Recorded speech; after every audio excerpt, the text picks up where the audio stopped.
ஜம்மு காஷ்மீர் அரசு இந்திய அரசியலமைப்பு சட்டத்தின் 311வது பிரிவை பயன்படுத்தி தேசவிரோத நடவடிக்கைகளில் ஈடுபட்ட அரசு ஊழியர்கள் 8 பேரை ஒரே மாதத்தில் பணி நீக்கம் செய்துள்ளது.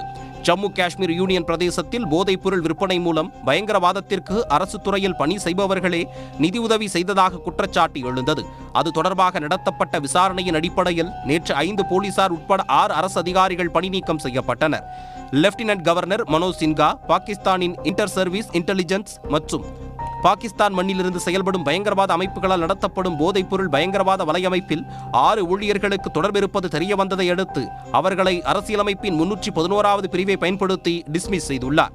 311(2) சட்டப்பிரிவு மாநிலத்தின் பாதுகாப்பு நலன் கருதி குடியரசுத் தலைவரோ அல்லது ஆளுநரோ திருப்தியடைந்தால் விசாரணையின்றி ஊழியர்களை பணி நீக்கம் செய்யும் அதிகாரத்தை அரசுக்கு வழங்குகிறது.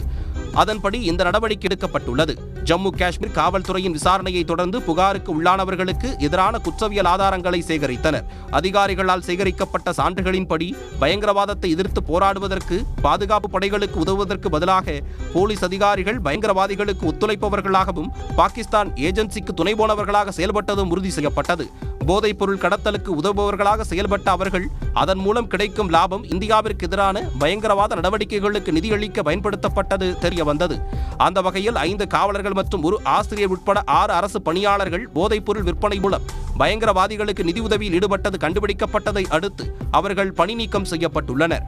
பணி நீக்கம் செய்யப்பட்ட 6 அரசு ஊழியர்கள் ஃபருக் அகமது ஷேக், காலித் ஹுசைன் ஷா, ரஹமத் ஷா, இஷாத் அகமது, நஜாம்தீன், சைஃப்தீன் என தெரிவிக்கப்பட்டது. இந்த 6 அரசு ஊழியர்கள் பணி நீக்கம் செய்யப்பட்டதை தொடர்ந்து ISI மற்றும் போதைப்பொருள் பயங்கரவாத நடவடிக்கைகளுக்கு உதவியதற்காக பணி நீக்கம் செய்யப்பட்ட அரசு ஊழியர்களின் எண்ணிக்கை ஒரு மாதத்தில் 8ஆக அதிகரித்துள்ளது. பணி நீக்கம் செய்யப்பட்ட ஃபருக், காலித் மற்றும் ரஹமத் ஆகியோர் போதைப்பொருள், ஆயுதங்கள் மற்றும் பணத்தை எல்லை கட்டுப்பாட்டு வழியாக இந்தியாவிற்கு கடத்துவதில் ஈடுபட்ட பாகிஸ்தானை தளமாக கொண்ட பயங்கரவாதிகளுடன் தொடர்புகளை ஏற்படுத்தியதாக செய்தி தொடர்பாளர் கூறினார். அவர்கள் பாகிஸ்தானிலிருந்து போதைப் பொருட்களை கடத்தி வந்தனர். மேலும் இந்த போதைப் பொருட்களின் சட்டவிரோத வர்த்தகத்தின் மூலம் கிடைக்கும் பணம் காஷ்மீர் பள்ளத்தாக்கு மற்றும் நாட்டின் பிற பகுதிகளில் அமைதியின்மை மற்றும் பயங்கரவாத நடவடிக்கைகளுக்கு நிதியளிக்க பயன்படுத்தப்பட்டது என்றும் தெரிவித்தார். ஆசிரியர் நஜாம்தீன் அதிக ஊக்கமும் ஈடுபாடும் கொண்ட போதைப்பொருள் கடத்தல்காரர் என்றும் ஹிஸ்புல் முஜாஹிதீன் தீவிரவாத அமைப்பின் தரைவழி பணியாளர் என்றும் செய்தி தொடர்பாளர் கூறினார்.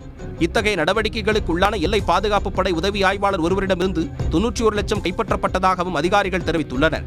சமீப வாரங்களாக ஜம்மு பகுதியில் பயங்கரவாத நடவடிக்கைகள் அதிகரித்து இருப்பதோடு பொதுமக்கள் மற்றும் பாதுகாப்பு படையினர் மீது தாக்குதல் நடத்தி உயிர் சேதம் மற்றும் பொருட்சேதத்தை ஏற்படுத்தி வருகின்றன. எனவே பயங்கரவாதிகளை ஒழித்து கட்டும் நடவடிக்கை ஜம்மு காஷ்மீரில் தீவிரமடைந்திருப்பது குறிப்பிடத்தக்கது. சன் நியூஸ் வாட்ஸ்அப் சேனலை ஃபாலோ செய்யுங்கள். QR கோடை ஸ்கேன் செய்து சன் நியூஸோடு இணைந்திருங்கள்.